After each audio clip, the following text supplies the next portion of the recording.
Bonjour et bienvenue dans cette nouvelle émission LEH-TV. Nous vivons des problèmes de sécheresse. Quelle est la situation en France? Quelle est la situation à Marseille? Et que peut-on faire sur ce sujet? Ce sera le thème de l'émission que j'aurai le plaisir d'animer avec Mathieu Pigny. Merci Thierry. Et Mathieu, nous avons le plaisir d'accueillir Pascal Laurence de la Société des eaux de Marseille. Bonjour Pascal. Bonjour Thierry, bonjour Mathieu. Bonjour. Alors, une première question, Pascal, sur justement le thème de l'eau. Quelle est la situation en France? Alors la situation aujourd'hui en France est plutôt meilleure que ce qu'on a pu connaître en 2022 et 2023.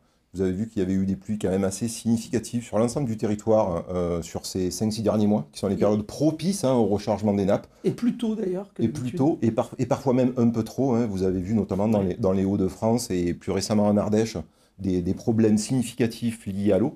Mais la situation est très inégale. Vous avez encore des territoires, notamment en Occitanie, qui sont particulièrement impactés par une sécheresse historique qui déborde jusqu'à la Catalogne. Et d'ailleurs, dans l'actualité, on en parle beaucoup en ce moment. Et pour nous, sur notre région, sur le sud, sur la Provence, on est comment, Pascal? Alors, sur la Provence, en ce début 2024, on est plutôt pas mal, notamment parce que la majorité de notre ressource en eau est de l'eau qui provient des Alpes.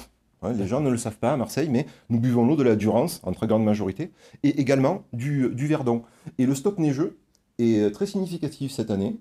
Et l'été, il est compensé et renforcé par la fonte des glaciers. Donc aujourd'hui, à date, on peut se dire que la situation hydrique en Provence pour l'année 2024, en tout cas jusqu'à cet été, est bonne. Ce qui n'empêche pas qu'il va falloir prendre en compte le fait que les sécheresses sont de plus en plus importantes. Il a échappé à personne que le dérèglement climatique est là, à titre indicatif, sur un siècle. Le monde, a pris plus de 1 degré. La France a pris 1,7 degré. Et la région sud, qui est encore plus impactée que les autres, a pris 2,2 degrés d'augmentation. Donc ça, c'est énorme. Ça implique quoi? Ça implique des sécheresses plus importantes. Ça implique des pluies plus rares, mais surtout plus soutenues. Contrairement à ce que l'on peut penser, il ne pleut pas moins, mais il pleut moins bien aujourd'hui, avec beaucoup plus. C'est qu'on a souvent, c'est-à-dire qu'il pleut moins. Non, il pleut la même chose. Il pleut la même chose, mais sur des périodes très réduites. Et donc l'eau ruisselle, n'a pas le temps de s'infiltrer dans le sol. Et donc c'est un stock d'eau qui n'est pas utilisable après pour nos activités. Justement, on parle de stock d'eau, on parle d'une quantité finie, on ne fabrique pas de l'eau à ma connaissance, même s'il y a des techniques. C'est quoi est-ce qu'on va manquer d'eau? Si oui, pourquoi? Comment? Quelles sont nos ressources en eau réelles? Alors Mathieu, tu as tout à fait raison, effectivement. Sur un stock d'eau sur la Terre de 100%, vous en avez déjà 97% qui est séquestré dans les océans. Donc là, vous avez de l'eau qui est de l'eau salée, qui est impropre en tant que telle à la consommation. Oui. Vous avez également dans ces 97% de l'eau qui est emprisonnée dans les calottes glaciaires. Aujourd'hui, il y a encore de la glace au pôle. Oui.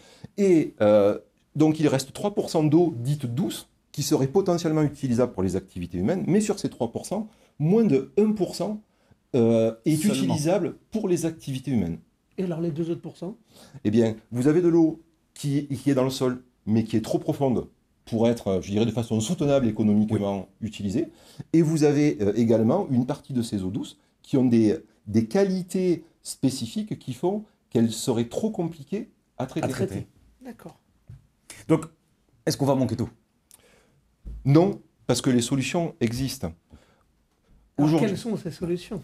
Alors, l'objectif, c'est ensemble, collectivement, de définir que chaque goutte compte. Et ça, je dirais, goutte que coûte.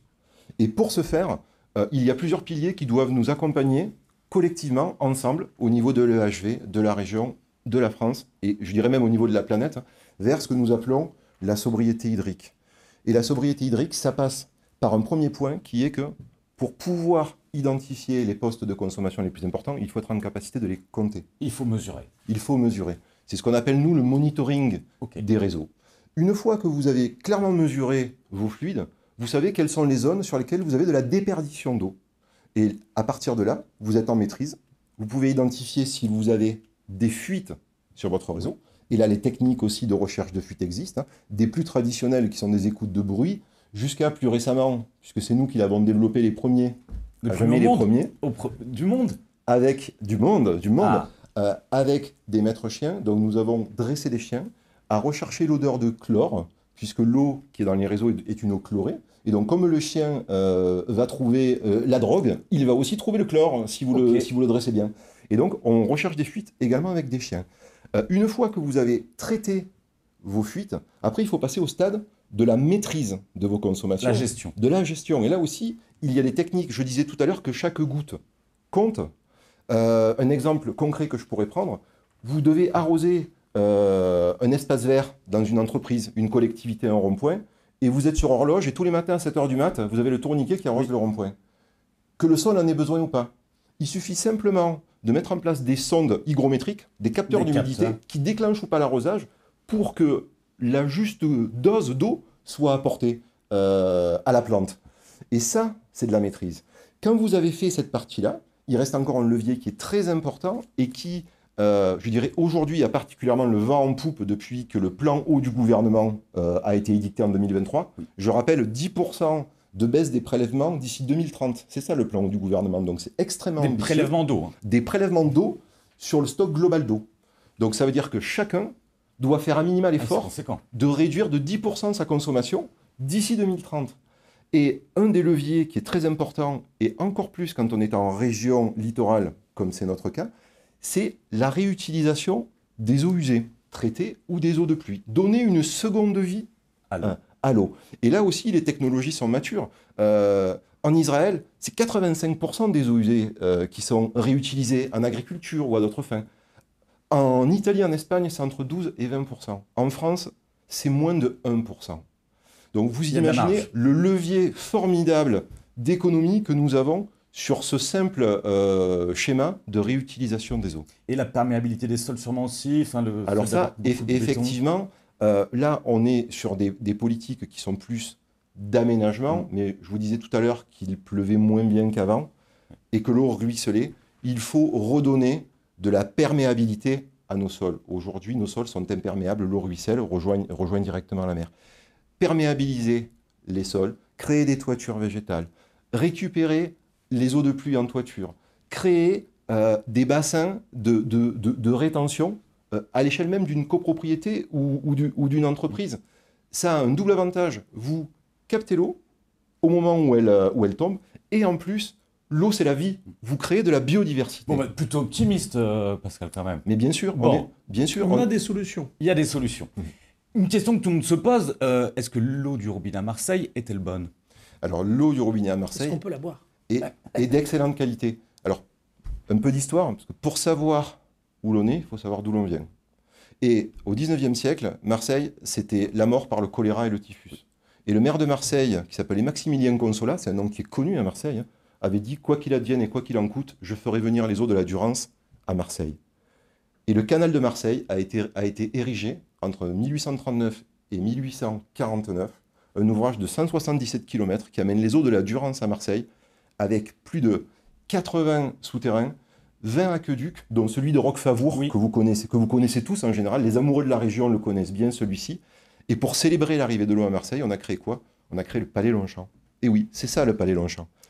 Et tout au long du XXe siècle, l'eau à Marseille s'est modernisée, transformée. Donc, ce qui fait qu'aujourd'hui, en plus d'avoir une eau qui est de qualité alpine, qui vient des Alpes, c'est les qualités physico-chimiques de l'eau d'Évian, l'eau de Marseille. Mais moins cher. 500 fois moins cher. Et en plus de ça, on a des usines de traitement, il y en a 3 sur Marseille, qui sont à la pointe de la technologie, avec un traitement à base d'ozone, c'est de l'oxygène qu'on transforme schématiquement, ce qui nous permet d'utiliser beaucoup moins de chlore. Et l'ozone a aussi cette particularité, c'est qu'elle n'a absolument aucun goût. Donc vous avez une eau physico-chimiquement parfaite, qui n'a pas de goût, et qui donc est l'ami idéal pour le Ricard, à consommer avec modération, et pour le café.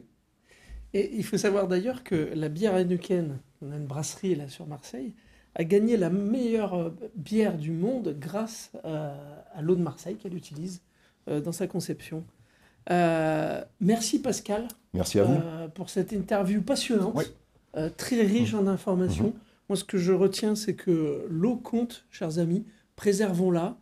Et Mathieu, comme d'habitude, j'ai envie de vous dire à la semaine prochaine.